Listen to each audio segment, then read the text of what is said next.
परमाणु पनडुब्बियों को समुद्र के भूत सैनिक कहा जाता है। वे न केवल राष्ट्रीय रक्षा शक्ति का एक महत्वपूर्ण स्तंभ हैं, बल्कि किसी देश की वैज्ञानिक और तकनीकी क्षमता का भी प्रतीक हैं। 1954 में अमेरिका की पहली परमाणु पनडुब्बी नॉटिलस के सेवा में आने के बाद से दुनिया भर में परमाणु पनडुब्बियों के अनुसंधान और निर्माण पर खरबों डॉलर खर्च किए जा चुके हैं। एक आधुनिक परमाणु पनडुब्बी को केवल अत्याधुनिक परमाणु ऊर्जा तकनीक ही नहीं चाहिए, बल्कि उसमें सोनार, संचार और हथियार प्रणालियों सहित हजारों शीर्ष स्तरीय तकनीकों का एकीकरण भी आवश्यक होता है। यही वजह है कि इनकी लागत चौंका देने वाली होती है। तो फिर इन समुद्र के दैत्याकार युद्धपोतों में आखिर कौन सी पनडुब्बी सच में सबसे महंगी है? आज मेरे साथ चलिए और जानते हैं दुनिया की सबसे महंगी 10 परमाणु पनडुब्बियों के बारे में। यकीन मानिए, यह सूची आपकी आंखें खोल देगी।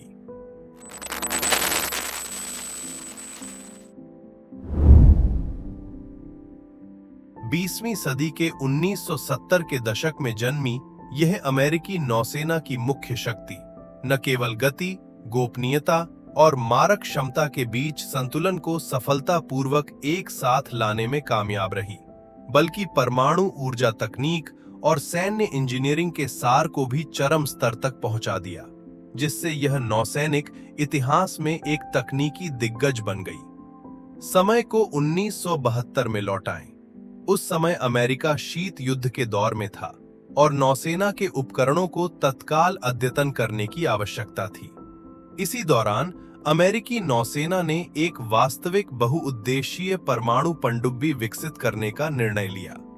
लॉस एंजलिस श्रेणी के अग्रदूत के रूप में उन्होंने न केवल डिजाइन में अत्यधिक प्रदर्शन का पीछा किया, बल्कि उस समय की सबसे उन्नत सोनार प्रणालियों और हथियार प्रणालियों को भी एक साथ सफलतापूर्वक जोड़ा। और जो बात और भी अधिक चौंकाने वाली है, वह यह कि इस पनडुब्बी की निर्माण लागत 900 मिलियन अमेरिकी डॉलर तक पहुंची, यानी एक छोटे शहर के निर्माण बजट के बराबर की कीमत। महंगी कीमत के अलावा लॉस एंजलिस श्रेणी की इस पनडुब्बी की लंबाई 110 मीटर और इसका विस्थापन 7000 टन था।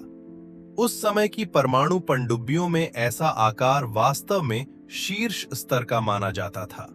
सभी लॉस एंजलिस श्रेणी की पनडुब्बियों में एक विशिष्ट डिजाइन देखा जा सकता है, ऊर्ध्व प्रक्षेपण प्रणाली। ये 12 प्रक्षेपण ट्यूब न केवल घातक टॉमहॉक मिसाइल दाग सकती हैं, बल्कि पानी के नीचे 290 मीटर की गहराई पर भी सटीक हमला करने में सक्षम है। यह अमेरिकी नौसेना की प्रतिरोधक क्षमता का प्रतीक है, जो सामान्य अभियानों को भी अंजाम दे सकती है और विभिन्न संकट परिस्थितियों का भी सामना कर सकती है। और जब आप पनडुब्बी के भीतर प्रवेश करते हैं, तो आप पाएंगे कि 132 चुनिंदा चालक दल के सदस्य इस जलमग्न किले के भीतर आपसी तालमेल के साथ काम कर रहे हैं।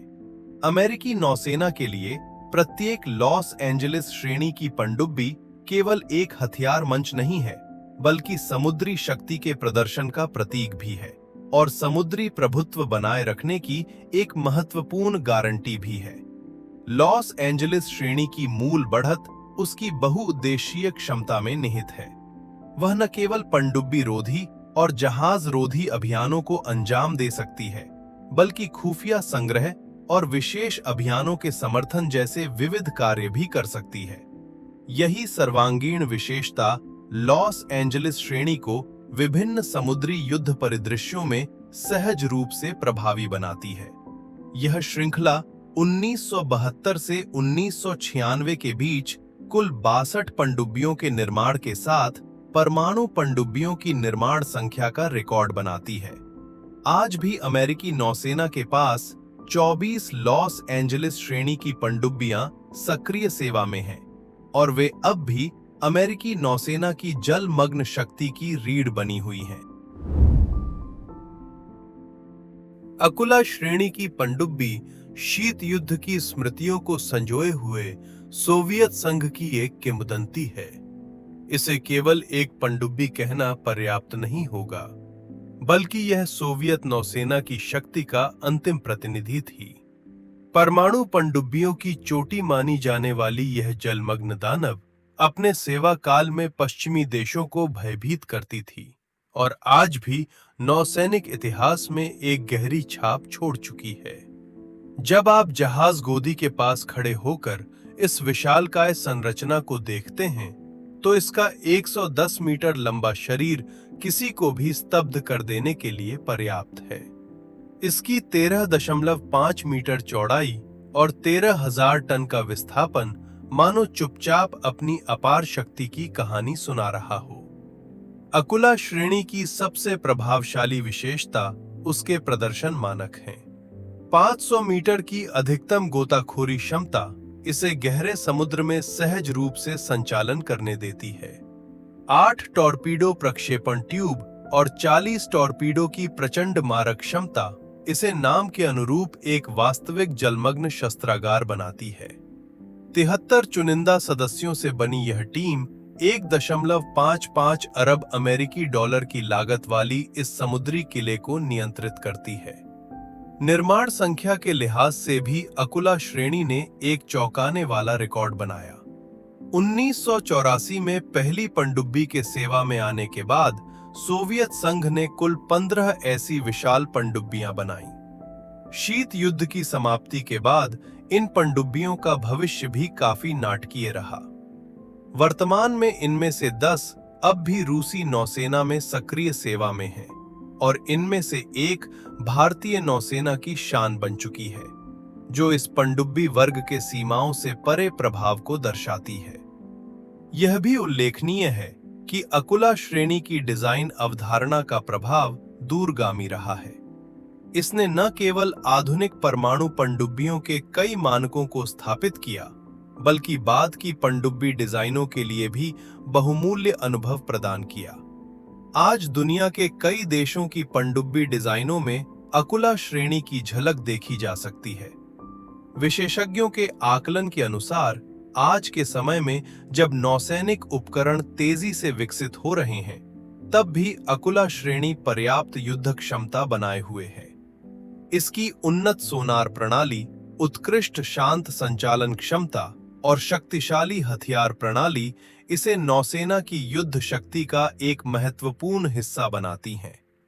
आंकड़ों के अनुसार सेवा में मौजूद अकुला श्रेणी की पनडुब्बियां औसतन हर साल 4 से 6 महत्वपूर्ण मिशन पूरा करती हैं, जो उनकी उल्लेखनीय विश्वसनीयता को दर्शाता है। तेजी से विकसित हो रही नौसैनिक शक्ति के इस युग में भी अकुला श्रेणी की पनडुब्बी अपने विशिष्ट तरीके से परमाणु पनडुब्बी डिजाइन की शास्त्रीयता और अग्रगामिता को प्रदर्शित करती रहती है। चाहे शीत युद्ध का दौर हो या आधुनिक नौसेना का समय, उसने अपनी अलग पहचान और आकर्षण के साथ नौसैनिक इतिहास में एक ऐसी किंवदंती के रूप में स्थान बनाया है जिसे मिटाया नहीं जा सकता। क्या आप कल्पना कर सकते हैं कि एक ऐसी पनडुब्बी हो जो भूत की तरह बिना किसी आवाज के गहरे समुद्र में आगे बढ़े, लेकिन साथ ही पूरी एक शहर को नष्ट करने की क्षमता रखती हो? यह किसी विज्ञान कथा फिल्म की कल्पना नहीं है, बल्कि वास्तव में मौजूद रूस की यासेन श्रेणी की परमाणु पनडुब्बी का यथार्थ चित्रण है। यासेन श्रेणी की पनडुब्बी 21वीं सदी की शुरुआत में रूस में विकसित हुई और यह रूसी नौसेना द्वारा तकनीकी नवाचार की खोज का एक महत्वपूर्ण परिणाम है। इसकी मुख्य विशेषताएं अत्यंत उन्नत गोपनीयता क्षमता और शक्तिशाली प्रहार क्षमता हैं। इस पनडुब्बी के अनुसंधान और विकास पर 1.6 अरब अमेरिकी डॉलर की लागत आई, जो नौसैनिक आधुनिकीकरण में रूस के संकल्प और क्षमता को स्पष्ट रूप से दर्शाती है। यासेन श्रेणी के विकास इतिहास में सबसे प्रतिनिधि उदाहरण पहली सेवा में आई पनडुब्बी सेवेरोद्विंस्क है। इस श्रेणी की अग्रणी पोत के रूप में यह 2013 में औपचारिक रूप से रूसी नौसेना में शामिल हुई। इसने न केवल शहरों के नाम पर पनडुब्बियों के नामकरण की परंपरा की शुरुआत की, बल्कि इसके बाद आने वाली 4 सहोदर पनडुब्बियों के लिए भी एक मानक स्थापित किया। इस पनडुब्बी के प्रदर्शन ने पूरे यासेन श्रेणी के लिए एक उत्कृष्ट प्रतिष्ठा की नींव रखी। यासेन श्रेणी की पनडुब्बी की वास्तविक शक्ति की बात करें तो इसके चौंकाने वाले प्रदर्शन संकेतक सचमुच विस्मय पैदा करते हैं। 120 मीटर लंबी यह समुद्री दानव 15 मीटर की चौड़ाई और 12,000 टन के विस्थापन के साथ 600 मीटर गहराई तक समुद्र में गोता लगाने में सक्षम है। और भी अधिक आश्चर्यजनक यह है कि इसमें 32 ऊर्ध्वाधर मिसाइल प्रक्षेपक लगे हैं, जिनसे अत्यंत शक्तिशाली ओनिक्स मिसाइल या कैलिब्र मिसाइल दागी जा सकती हैं। इसके अतिरिक्त 10 533 मिलीमीटर टॉर्पीडो ट्यूब इसे हर दिशा से हमला करने की पूर्ण क्षमता प्रदान करते हैं। यासेन श्रेणी की पनडुब्बियों की युद्ध प्रणाली में सबसे अधिक ध्यान खींचने वाला तत्व इसका उन्नत सोनार प्रणाली है। यह प्रणाली पनडुब्बी के शोर संकेत को काफी हद तक कम कर देती है, जिससे यह मिशन के दौरान लगभग पूरी तरह मौन रहती है और एक वास्तविक गहरे समुद्र का भूत बन जाती है। इतनी जटिल प्रणालियों को संचालित करने के लिए प्रत्येक पनडुब्बी में 90 चुने हुए अधिकारी और नाविक तैनात होते हैं, जिन्हें कठोर प्रशिक्षण दिया जाता है ताकि वे इस उन्नत जलमग्न युद्धपोत को कुशलता से संचालित कर सकें। हालांकि यासेन श्रेणी की पनडुब्बी की निर्माण लागत अत्यंत अधिक है, लेकिन आधुनिक समुद्री युद्ध में इसकी भूमिका अपूरणीय बनी हुई है।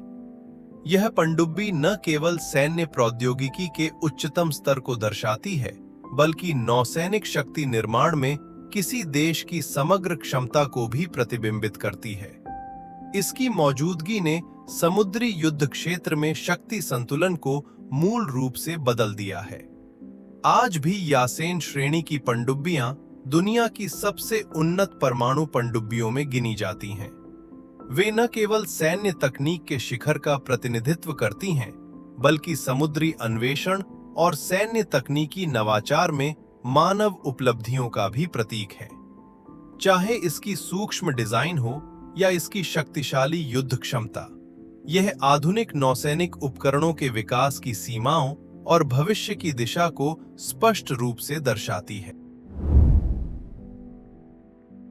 तेजी से बदलते तकनीकी युग में पनडुब्बी तकनीक का विकास सैन्य क्षेत्र के सबसे आकर्षक अध्यायों में से एक माना जाता है। ब्रिटिश रॉयल नेवी की एस्ट्यूट श्रेणी की परमाणु ऊर्जा चालित पनडुब्बियां गहरे समुद्र में मौन प्रहरी की तरह मौजूद रहती हैं और अपनी उन्नत तकनीक तथा शक्तिशाली युद्ध क्षमता के बल पर वैश्विक नौसैनिक शक्ति में एक अत्यंत महत्वपूर्ण स्थान रखती हैं। बहुत से लोगों को शायद यह ज्ञात नहीं है कि एक एस्ट्यूट श्रेणी की पनडुब्बी के निर्माण की लागत लगभग 1.8 अरब अमेरिकी डॉलर तक पहुंचती है, जो एक आधुनिक अस्पताल के निर्माण बजट के बराबर है। अब तक ब्रिटेन ने ऐसी 5 विशाल समुद्री पनडुब्बियां सफलतापूर्वक निर्मित की हैं, जबकि अन्य 2 अभी तेजी से निर्माण प्रक्रिया में हैं। 2010 के 8 महीने में पहली पनडुब्बी के सेवा में आने के बाद से इस श्रेणी की पनडुब्बियों ने उत्कृष्ट प्रदर्शन और विश्वसनीयता का प्रदर्शन किया है। इनकी लंबाई 97 मीटर, चौड़ाई 11 मीटर और विस्थापन 7,500 टन है। यह आकार न केवल पनडुब्बी की स्थिरता सुनिश्चित करता है, बल्कि विभिन्न उन्नत उपकरणों की स्थापना के लिए भी पर्याप्त स्थान प्रदान करता है। और भी अधिक चौंकाने वाली बात यह है कि ये विशाल पनडुब्बियां 300 मीटर से अधिक गहराई वाले समुद्र में गोता लगाने में सक्षम हैं, जहां वे विभिन्न महत्वपूर्ण अभियानों को अंजाम देती हैं। कर्मियों की व्यवस्था के संदर्भ में प्रत्येक एस्ट्यूट श्रेणी की परमाणु पनडुब्बी को 98 चुनिंदा अधिकारियों और नाविकों के समन्वित सहयोग की आवश्यकता होती है। ये नौसैनिक अभिजात वर्ग गहरे समुद्र में साथ साथ रहते और काम करते हैं, ताकि यह जटिल जलमग्न किला 24 घंटे बिना किसी रुकावट के अपने मिशन पूरे कर सके। युद्ध क्षमता की बात करें तो एस्ट्यूट श्रेणी की पनडुब्बियों की अग्निशक्ति व्यवस्था अत्यंत प्रभावशाली है। इसके 6 533 मिलीमीटर टॉर्पीडो प्रक्षेपण ट्यूब देखने में साधारण लग सकते हैं, लेकिन इनमें अधिकतम 38 घातक हथियार लोड किए जा सकते हैं। चाहे वह टॉमहॉक ब्लॉक 4 क्रूज मिसाइल हों या भारी स्पीयरफिश टॉर्पीडो, ये सभी जल पृष्ठ, जल अधोस्त या स्थलीय लक्ष्यों पर अत्यंत सटीक प्रहार करने में सक्षम है। यही विविध हथियार प्रणाली एस्ट्यूट श्रेणी की पनडुब्बियों को विभिन्न युद्ध परिदृश्यों में लचीलेपन के साथ कार्य करने देती है। और सबसे अधिक चौंकाने वाली बात यह है कि इस प्रकार की पनडुब्बियों का मिशन दायरा अत्यंत व्यापक है। जहाज रोधी अभियानों से लेकर स्थलीय लक्ष्यों पर सटीक हमलों तक, खुफिया टोही से लेकर विशेष बलों के समर्थन तक, एस्ट्यूट श्रेणी की पनडुब्बियां एक स्विस आर्मी नाइफ की तरह हर प्रकार की जटिल सामरिक आवश्यकताओं को पूरा कर सकती हैं। विशेष रूप से आज के उस दौर में जब भू राजनीतिक तनाव लगातार बढ़ रहे हैं, इस प्रकार की सर्वगुण संपन्न परमाणु ऊर्जा चालित पनडुब्बियां अपनी रणनीतिक महत्ता को और भी स्पष्ट रूप से प्रदर्शित करती हैं। समुद्री सुरक्षा के बढ़ते महत्व के इस युग में एस्ट्यूट श्रेणी की पनडुब्बियां न केवल ब्रिटिश रॉयल नेवी की शक्ति का प्रतीक हैं, बल्कि महासागरों में शांति बनाए रखने की एक महत्वपूर्ण ताकत भी हैं। वे चुपचाप गहरे समुद्र में गश्त करती हैं और उन्नत तकनीक तथा पेशेवर क्षमता के सहारे समुद्र की शांति की रक्षा करती हैं। ओहायो श्रेणी की परमाणु पनडुब्बियां गहरे समुद्र की विशाल वेल की तरह हैं, जो अमेरिकी नौसेना की सबसे शक्तिशाली परमाणु प्रतिरोधक क्षमता को वहन करती हुई इस नीले समुद्र की चुपचाप रक्षा करती हैं। ओहायो श्रेणी की परमाणु पनडुब्बियों को समझने के लिए हमें शीत युद्ध के 1970 के दशक में लौटना होगा। उस समय अमेरिकी नौसेना ने सोवियत संघ से बढ़ते समुद्री खतरे का सामना करने के लिए नई पीढ़ी की रणनीतिक परमाणु पनडुब्बियों की रूपरेखा तैयार करना शुरू किया। लगभग 10 वर्षों के अनुसंधान और विकास के बाद यह नौसैनिक शक्ति का शिखर मानी जाने वाली प्रणाली अंततः 1981 में पहली बार समुद्र में प्रकट हुई। एक चलायमान जलमग्न किले की तरह ओहायो श्रेणी ने अपने विशाल आकार और प्रदर्शन के साथ नौसैनिक शक्ति की संरचना को पूरी तरह बदल दिया। आंकड़ों के लिहाज से देखें तो ओहायो श्रेणी का पैमाना वास्तव में विस्मयकारी है। इसकी 170 मीटर लंबी देह एक फुटबॉल मैदान की लंबाई के साथ आधे बास्केटबॉल मैदान के बराबर है। इसका 19,000 टन का विस्थापन द्वितीय विश्व युद्ध काल के 3 विध्वंसक जहाजों के कुल भार के समान है। इतना विशाल ढांचा होने के बावजूद ये 300 मीटर गहरे समुद्र में लचीलेपन के साथ संचालन कर सकती है, जो इसके सटीक डिजाइन और उन्नत प्रणोदन प्रणाली का परिणाम है। ओहायो श्रेणी की परमाणु पनडुब्बियों की सबसे आकर्षक विशेषता उनकी शक्तिशाली प्रहार क्षमता है। जहाज पर तैनात 24 ट्राइडेंट 2D5 पनडुब्बी प्रक्षेपित बैलिस्टिक मिसाइलें प्रत्येक हजारों किलोमीटर दूर स्थित लक्ष्यों पर सटीक हमला करने में सक्षम हैं। ये मिसाइलें गहरे समुद्र में तनी हुई तीरों की तरह हैं, जो ओहायो श्रेणी को दुनिया के सबसे प्रभावशाली रणनीतिक हथियार प्लेटफॉर्मों में से एक बनाती हैं। हालांकि समय के साथ ओहायो श्रेणी भी लगातार विकसित होती रही है। सबसे पहले सेवा में आई 4 पनडुब्बियों को संशोधित किया गया है, जिससे वे 154 टॉमहॉक क्रूज मिसाइलें ले जाने में सक्षम हो गईं। ये लचीला आधुनिकीकरण समाधान अमेरिकी नौसेना की विविध युद्ध आवश्यकताओं की गहरी समझ को दर्शाता है। यह भी उल्लेखनीय है कि प्रत्येक ओहायो श्रेणी की परमाणु पनडुब्बी के संचालन के लिए 155 चुनिंदा चालक दल के सदस्यों का घनिष्ठ सहयोग आवश्यक होता है।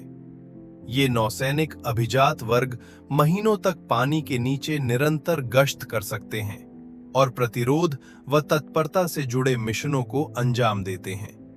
वे आधुनिक गहरे समुद्र के योद्धाओं की तरह पेशेवर कौशल और दृढ़ता के साथ समुद्र की शांति और स्थिरता बनाए रखते हैं।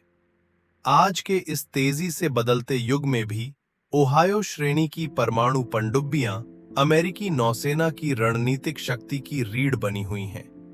वे न केवल उन्नत सैन्य प्रौद्योगिकी की उपलब्धियों का प्रतिनिधित्व करती हैं, बल्कि विश्व शांति की रक्षा के प्रति एक राष्ट्र के संकल्प और क्षमता का भी प्रतीक है।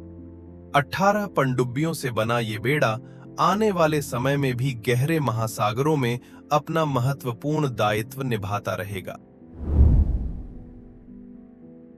यह ब्रिटेन से आने वाली परमाणु ऊर्जा चालित पनडुब्बी टेम्स नदी के किनारे स्थित शिपयार्ड से रवाना होकर आज ब्रिटिश रॉयल नेवी की सबसे महत्वपूर्ण रणनीतिक प्रतिरोधक शक्तियों में से एक बन चुकी है और ब्रिटेन के समुद्री प्रभुत्व की रक्षा करती है। वैनगार्ड श्रेणी की कहानी शीत युद्ध के उत्तरार्ध से शुरू होती है। 1980 के दशक में ब्रिटिश सरकार ने परमाणु प्रतिरोधक क्षमता के महत्व को समझते हुए एक नई रणनीतिक परमाणु पनडुब्बी बेड़े के निर्माण का निर्णय लिया। 2.2 अरब अमेरिकी डॉलर की लागत और कई वर्षों के प्रयासों के बाद पहली वैनगार्ड श्रेणी की पनडुब्बी अंततः 1993 में सेवा में उतरी। यह पनडुब्बी न केवल ब्रिटेन की सैन्य शक्ति का प्रतिनिधित्व करती है, बल्कि विश्व मंच पर उसकी स्थिति का भी प्रतीक है। वैनगार्ड श्रेणी की पनडुब्बियों की डिजाइन अवधारणा में गोपनीयता और प्रहार क्षमता पर विशेष जोर दिया गया है। गहरे समुद्र के भूत की तरह यह 150 मीटर लंबी विशाल पनडुब्बी बिना किसी आवाज के 500 मीटर गहराई तक जा सकती है। साथ ही वैनगार्ड श्रेणी में चालक दल के जीवन परिवेश पर भी विशेष ध्यान दिया गया है, जिससे 135 अधिकारी और नाविक इस जलमग्न किले में कई महीनों तक निरंतर युद्ध तत्परता वाली गश्त बनाए रख सकते हैं। वैनगार्ड श्रेणी की युद्ध क्षमता की बात करें तो उसके मुख्य हथियार तंत्र का उल्लेख किए बिना यह अधूरा रहेगा। इसमें लगे 16 ट्राइडेंट 2 मिसाइल प्रक्षेपक समुद्र की गहराइयों में तनी हुई 16 तलवारों की तरह हैं, जिनमें से प्रत्येक कई परमाणु वारहेड ले जाने में सक्षम है और मिलकर एक शक्तिशाली परमाणु प्रतिरोधक शक्ति का निर्माण करता है। उपकरणों के संदर्भ में वैनगार्ड श्रेणी की पनडुब्बियों की अपनी विशिष्ट संरचना है। सबसे पहले इसका परमाणु ऊर्जा प्रणोदन तंत्र है, जो पनडुब्बी का हृदय माना जाता है और निरंतर ऊर्जा प्रदान करता है। इसके बाद आता है उन्नत सोनार तंत्र, जो पनडुब्बी के कानों की तरह काम करता है और दर्जनों समुद्री मील दूर की गतिविधियों को भी पहचान सकता है। इसके अतिरिक्त इसमें 4533 मिलीमीटर के टॉर्पीडो प्रक्षेपण ट्यूब लगे हैं, जो पनडुब्बी के पंजों की तरह विभिन्न जलमग्न खतरों से निपटने में सक्षम है। विशेष रूप से ट्राइडेंट मिसाइल प्रणाली केवल एक हथियार भर नहीं है, बल्कि राजनीतिक प्रभाव का भी प्रतीक है, जो अंतर्राष्ट्रीय मामलों में ब्रिटेन की प्रभावशीलता और बोलने की क्षमता का प्रतिनिधित्व करती है।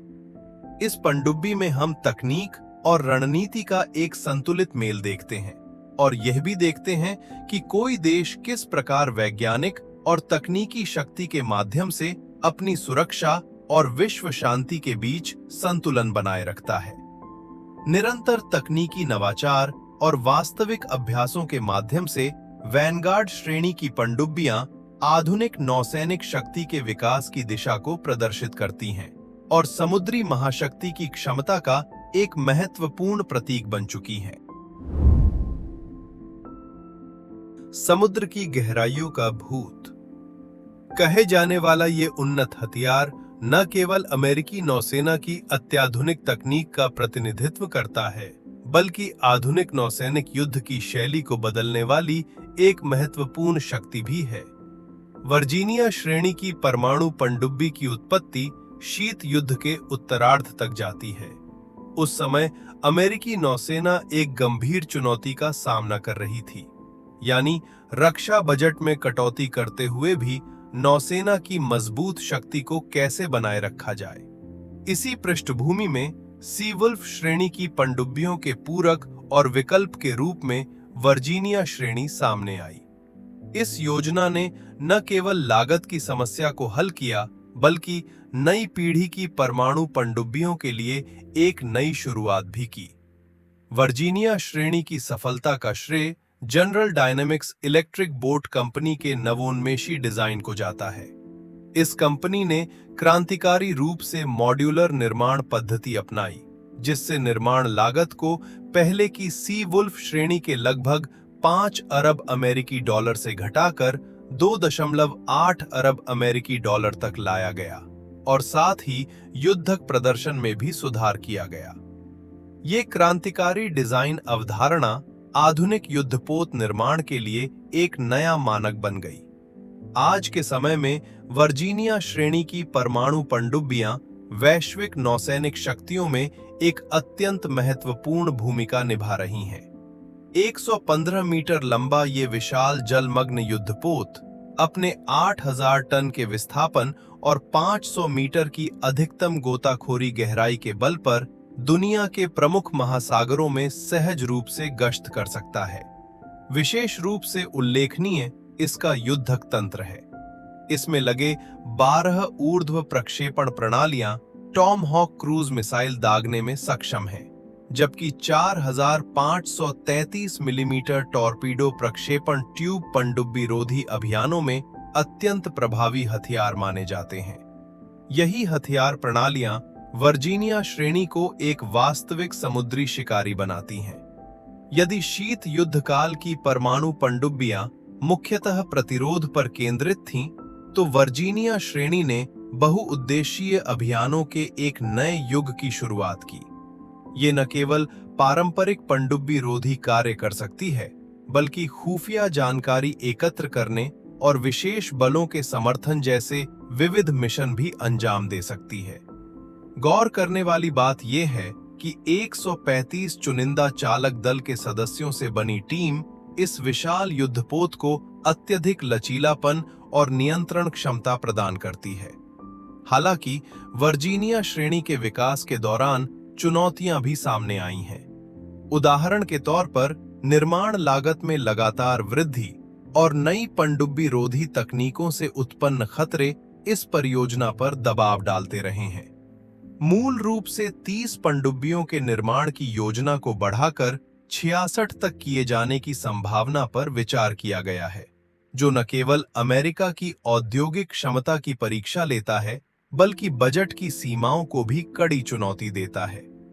लेकिन इसमें कोई संदेह नहीं है कि वर्जीनिया श्रेणी की परमाणु पनडुब्बियां आधुनिक नौसैनिक शक्ति के एक महत्वपूर्ण स्तंभ के रूप में आगे भी समुद्री प्रतिस्पर्धाओं में निर्णायक भूमिका निभाती रहेंगी।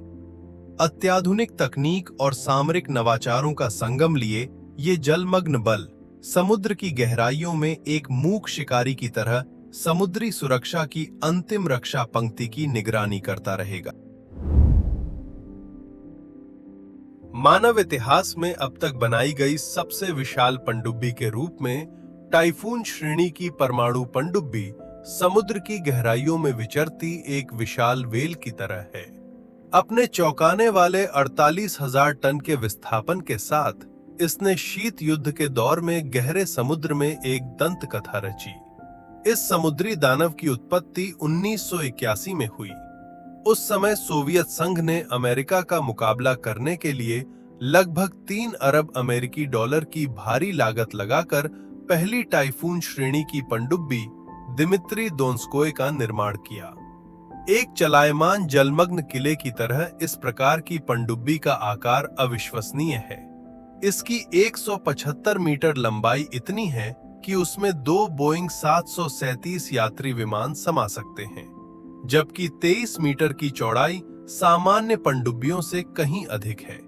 टाइफून श्रेणी की पनडुब्बियों की डिजाइन अवधारणा एक सावधानी पूर्वक निर्मित भूमिगत किले जैसी है। ये न केवल 400 मीटर गहरे समुद्र में गोता लगाने में सक्षम है, बल्कि इसमें 20 R-39 पनडुब्बी प्रक्षेपित बैलिस्टिक मिसाइल प्रक्षेपक भी लगे हैं, जिससे ये गहरे समुद्र में एक चलता फिरता हथियार भंडार बन जाती है। जहाज पर मौजूद 160 अधिकारी और नाविक इस जलमग्न किले के भीतर अपने अपने दायित्व निभाते हुए इस जटिल प्रणाली के संचालन को बनाए रखते हैं। दिलचस्प बात यह है कि टाइफून श्रेणी की पनडुब्बियों के आंतरिक सुविधाएं असाधारण रूप से आरामदेह हैं। अन्य पनडुब्बियों की तुलना में ये किसी तैरते हुए 5 सितारा होटल जैसी प्रतीत होती है। इसमें सौना कक्ष, स्विमिंग पूल और यहाँ तक कि जिम भी मौजूद है। ये सुविधाएं न केवल लंबे समय तक चलने वाली जलमग्न गश्त के दौरान चालक दल की शारीरिक और मानसिक स्थिति को बनाए रखने के लिए हैं, बल्कि सोवियत संघ द्वारा अपने विशिष्ट नौसैनिकों को दिए गए महत्व को भी दर्शाती हैं। शीत युद्ध के समाप्त होने के बाद टाइफून श्रेणी की पनडुब्बियां भले ही धीरे धीरे इतिहास के मंच से हट गई हों, लेकिन उनका अस्तित्व आज भी आधुनिक पनडुब्बी डिजाइन को गहराई से प्रभावित करता है। इस प्रकार की विशाल परमाणु पनडुब्बियों के निर्माण से प्राप्त अनुभवों ने बाद की पनडुब्बी डिजाइनों के लिए अत्यंत मूल्यवान संदर्भ प्रदान किए। मानो ये समुद्री इंजीनियरिंग के क्षेत्र में मानव उपलब्धियों को दर्ज करने वाली एक भारी भरकम इंजीनियरिंग पाठ्यपुस्तक हो। आज भले ही अधिकांश टाइफून श्रेणी की पनडुब्बियां सेवानिवृत्त हो चुकी हों, लेकिन सैन्य इतिहास में उनका स्थान कभी फीका नहीं पड़ेगा। इंजीनियरिंग तकनीक से लेकर सैन्य रणनीति तक इस विशालकाय संरचना ने दुनिया को ये दिखाया कि मनुष्य चरम परिस्थितियों में भी कैसी असाधारण रचनात्मक क्षमता प्रदर्शित कर सकता है। समकालीन नौसैनिक विकास के इतिहास में टाइफून श्रेणी की पनडुब्बियां अब भी एक ऐसा अध्याय हैं जिन्हें नजरअंदाज नहीं किया जा सकता। उनकी किंवदंती सी कहानी आज भी नई पीढ़ी के समुद्री इंजीनियरों को निरंतर खोज और नवाचार के लिए प्रेरित करती है। सी वुल्फ श्रेणी की पनडुब्बी अमेरिकी नौसेना की अब तक की सबसे महंगी पनडुब्बी मानी जाती है। इसकी प्रत्येक इकाई की लागत लगभग 3.5 अरब अमेरिकी डॉलर तक पहुंच गई, जिससे ये आधुनिक नौसैनिक इतिहास में दूसरी सबसे महंगी पनडुब्बी बन गई। हैरानी की बात यह है कि जिस परियोजना के तहत मूल रूप से 29 पनडुब्बियां बनाने की योजना थी, अंततः केवल 3 ही बनाई गईं। ये सैन्य इतिहास में एक बेहद दिलचस्प मोड़ माना जाता है। ये कहानी 20वीं सदी के 1990 के दशक से शुरू होती है। उस दौर में जब शीत युद्ध हाल ही में समाप्त हुआ था, यूएसएस सीवुल्फ नाम की एक परमाणु पनडुब्बी चुपचाप अमेरिकी नौसेना में सेवा में शामिल हुई। ये पनडुब्बी अमेरिकी नौसेना की महत्वाकांक्षाओं का प्रतीक थी और आगे चलकर सीवुल्फ श्रेणी की परमाणु पनडुब्बियों की पूरी श्रृंखला की नींव बनी। इन 3 सीवुल्फ श्रेणी की पनडुब्बियों में सबसे अधिक ध्यान आकर्षित करने वाली यूएसएस जिमी कार्टर है। ये विशाल पनडुब्बी 138 मीटर लंबी है, जो अपनी अन्य 2 बहन पनडुब्बियों से पूरे 30 मीटर अधिक लंबी है। आकार में यह समुद्र की गहराइयों में तैरते किसी दैत्याकार ड्रैगन जैसी प्रतीत होती है। यदि सीवुल्फ श्रेणी की क्षमताओं की बात करें तो यह सचमुच एक चलता फिरता जलमग्न किला है। इसकी सबसे चौंकाने वाली विशेषताओं में इसकी अधिकतम गोताखोरी क्षमता शामिल है, जो लगभग 600 मीटर तक जाती है, जिससे ये गहरे समुद्र में बेहद आसानी से संचालित हो सकती है। इसके अलावा लगभग 140 प्रशिक्षित और अनुभवी नौसैनिकों की टीम इस जटिल जलमग्न प्रणाली को निरंतर और सुचारू रूप से संचालित करती है।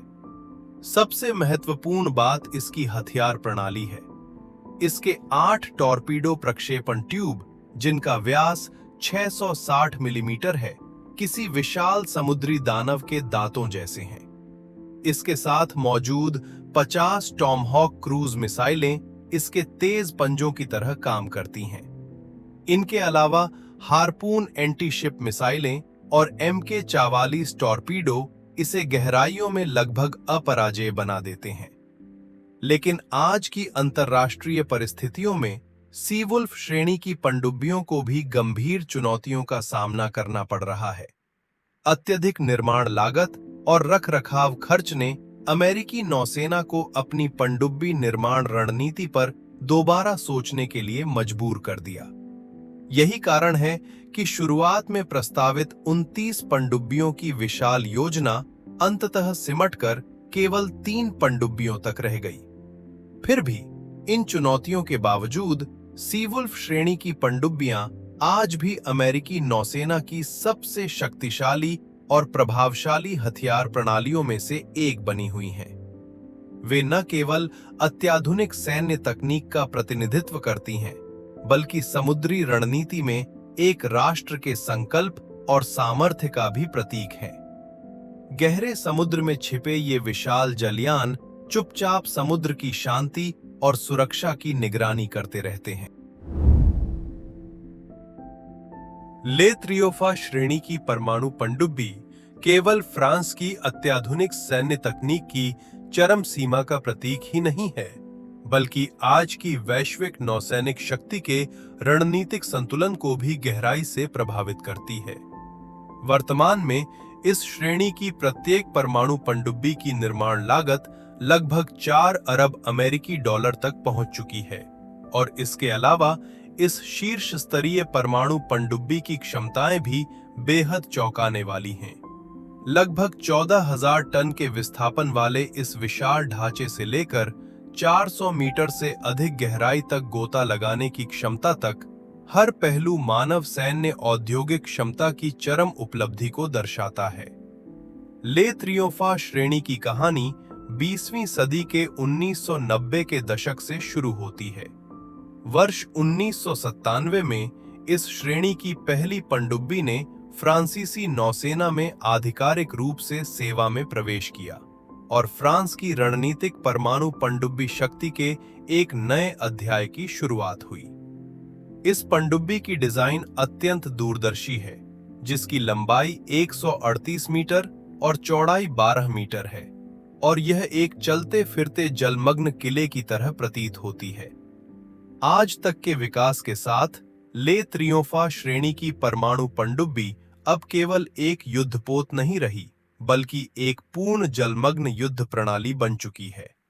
16 पनडुब्बी प्रक्षेपित बैलिस्टिक मिसाइल प्रक्षेपकों से लेकर 4 टॉर्पीडो ट्यूब, जिनका व्यास 533 मिलीमीटर है, हर हथियार प्रणाली को अत्यंत सावधानी और रणनीतिक सोच के साथ डिजाइन किया गया है। विशेष रूप से इसमें लगाए गए M45 या M51 प्रकार के मिसाइल, जिनमें से प्रत्येक 6 से 10 थर्मोन्यूक्लियर वारहेड ले जा सकता है, फ्रांस की परमाणु प्रतिरोधक क्षमता का एक महत्वपूर्ण स्तंभ बनाते हैं। इस पूरी प्रणाली में 111 चुने हुए चालक दल के सदस्य निर्णायक भूमिका निभाते हैं। इनमें अनुभवी अधिकारी भी शामिल हैं और अत्यंत कुशल नाविक भी। हर व्यक्ति को कठोर प्रशिक्षण से गुजरना पड़ता है ताकि यह जलमग्न किला अपने सभी मिशनों को बिना किसी चूक के पूरा कर सके। फ्रांसीसी नौसेना ने इस श्रेणी की कुल 4 परमाणु पनडुब्बियों का निर्माण किया है, जो मिलकर एक शक्तिशाली रणनीतिक आक्रमण बल का गठन करती हैं। ले त्रियोफा श्रेणी की परमाणु पनडुब्बियां वैश्विक नौसैनिक शक्ति संरचना में आगे भी अहम भूमिका निभाती रहेंगी। चाहे अटलांटिक महासागर की गहराइयों में हो या भूमध्य सागर के जल क्षेत्र में, ये उन्नत परमाणु पनडुब्बियां फ्रांस को निरंतर विश्वसनीय रणनीतिक प्रतिरोध प्रदान करती रहेंगी और राष्ट्रीय सुरक्षा के साथ साथ वैश्विक शांति की रक्षा करेंगी।